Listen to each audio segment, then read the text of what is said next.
Notre Créateur, notre Seigneur et Maître a montré à la croix qui il était dans son cœur, qu'il avait soif des âmes pour un amour réciproque.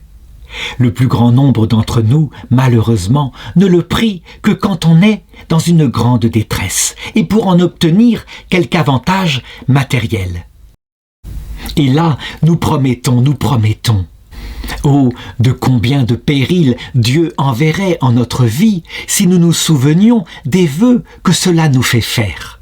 Mais le péril passé, l'on ne se souvient guère de ce qu'on a promis aux cieux, on compte seulement ce qu'on doit à la terre. Dieu, dit l'impie, est un bon créancier, il ne se sert jamais d'huissier. Il a tort de raisonner ainsi, et qu'est-ce que donc que le tonnerre? Et comment appelez-vous les avertissements de la vie et la vieillesse qui passe?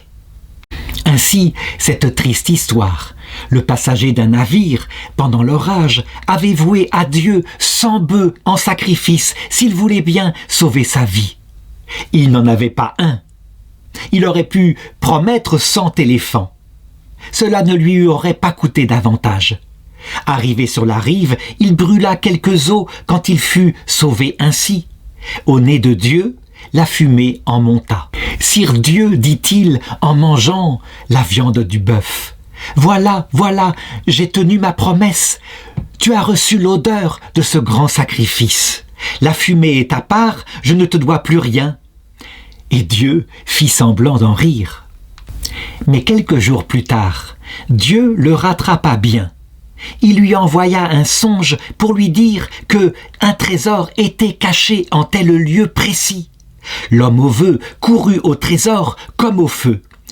Mais il trouva des voleurs, et n'ayant dans sa bourse qu'un écu pour toute ressource, il leur promit 100 talents d'or, bien comptés, quand ils trouveraient le trésor.